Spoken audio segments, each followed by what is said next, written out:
First question, why didn't Jack and Jill pay rent for their house?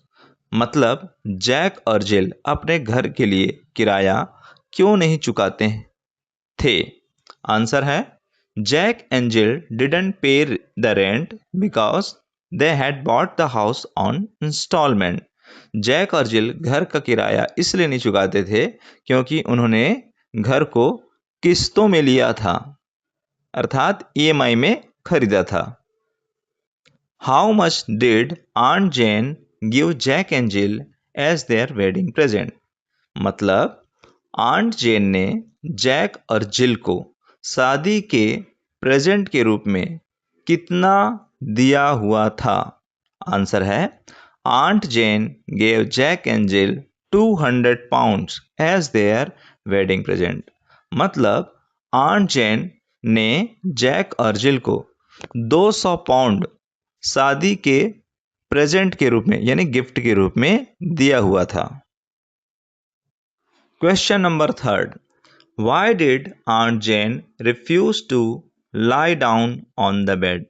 Aunt Jane ने बिस्तर पर लेटने के लिए क्यों मना कर दिया? आंसर है, aunt Jane refuse to lie down on the bed because the bed did not belong to Jack and Jill. Aunt Jane ने बिस्तर पर लेटने से इसलिए मना कर दिया क्योंकि जो बिस्तर थी वो जैक और जिल की नहीं थी। Question number 4, why did aunt Jane gift a cheque of 10 pound to Jack and Jill? Aunt Jane ने 10 पाउंड का चेक जैक और जिल को क्यों दिया था? तो आंसर है, aunt Jane gifted a cheque of 10 pound to Jack and Jill because she thought that they could make full payments for at least one of their bills। मतलब आंट जेन ने 10 पाउंड का check इसलिए Jack और जिल को इसलिए gift किया था क्योंकि वो सोचती थी कि कम से कम एक उनका बिल का पूरा बकाया वो चुका पाए। Now it's time for text book question answer. ठीक है, मतलब अब पाठ के प्रश्नों को भी देखते हैं। पाठ के प्रश्नों में पहला क्वेश्चन है, फर्स्ट क्वेश्चन क्या है? Describe Jack and Jill's house and the things that impressed aunt Jane. मतलब जैक और जिल के घर में ऐसी क्या चीजें थी उसका वर्णन करो जिससे आंट जेन इम्प्रेस हुई थी, मतलब प्रभावित हुई थी। आंसर क्या है? Jack and Jill's house was a cosy little room. Jack और जिल का जो घर था उसमें was a cosy little room, वो छोटा आरामदायक कमरा था। दैट हैज इसेंशियल फर्नीचर, जिसमें आवश्यक फर्नीचर थे। अ रेडियोग्राम, एक रेडियो था। अ कार, एक कार था। एंड अ पियानो, और एक पियानो भी था। These all things impressed aunt Jane, ये सारी चीजें आंट जेन को इम्प्रेस की थी। Question number second, why was the aunt Jane worried about her gift check?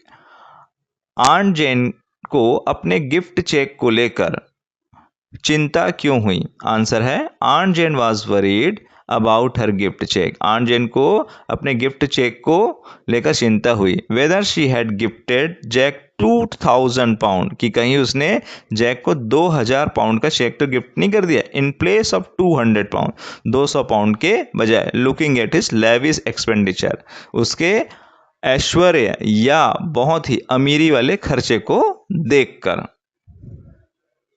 Why did Jack say that it was better to be Mr. Honor than to be Mr. Tenant? Jack ने ऐसा क्यों कहा कि वो ज्यादा बेहतर था किराएदार होने के बजाय मालिक बनना? तो आंसर क्या है? जैक रियलाइज, जैक को एहसास हुआ दैट इट इज वेरी अनइकोनॉमिक, ये कॉफी क्या है, ये काफी खर्चीला होता है, अनइकोनॉमिक होता है। To go on paying rent year after year, ये हर साल दर साल रेंट चुकाना अर्थात किराया देना। सो ही सेड टू आंट जेन, इसलिए उसने आंट जेन को बोला दैट इट वॉज बेटर, कि वो ज्यादा बेहतर था, to be mister owner than to be mister tenant, कि किराएदार होने के बजाय मालिक बना जाए। ठीक है। Question number 4, why did aunt Jane say that she would take a bus rather than go by Jack's car? Aunt Jane ने ऐसा क्यों कहा कि वो बस लेना पसंद करेगी जैक के कार से जाने के बजाय? आंसर क्या है?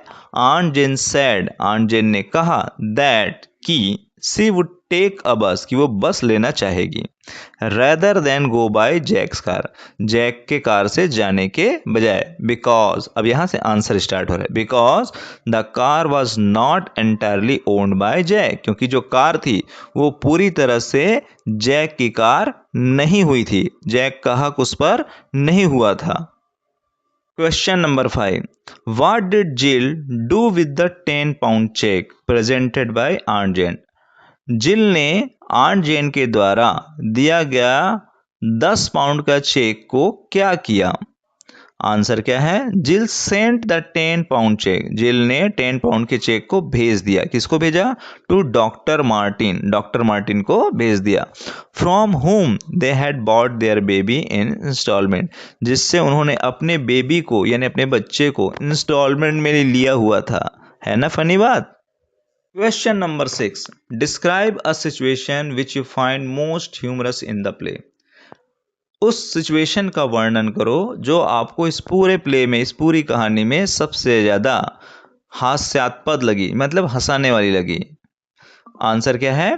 At the end of the play, जब ये प्ले खत्म होता है, humour takes on wings, humour को यानी हंसी को वास्तव में असली पंख लगते हैं। When we got to know, जब हमको पता चला that the couple had their baby on installment, कि कपल ने अपना बेबी को भी इंस्टॉलमेंट में ले रखा था। Jill said just one more installment and baby is really ours, Jill ने कहा भी इस लाइन को बताने के लिए कि एक इंस्टॉलमेंट और बेबी हमारा।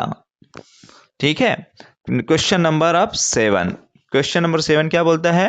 How much did Jack earn, how much does he pay towards the instalment and how could he manage to pay it. मतलब जैक कितना कमाता था, कितना वो किस्तों में चुकाता था, एंड वो उसको कैसे मैनेज करता था। तो आंसर क्या है? Jack earn 6 pound, Jack 6 pound earn करता था। ही पे 7 pound 8 pence, और वो 7 pound 8 pence चुकाता था टूवर्ड्स द इंस्टॉलमेंट को। And he manage to pay it in instalment, और कैसे मैनेज करता था? तो वो उसको चुकाने के लिए किस्तों का सहारा लेता था, मतलब किस्तों में चुकाता था। तो ये हमारे क्वेश्चंस का आंसर हुआ। आई होप आपको सब चीज समझ में आया होगा।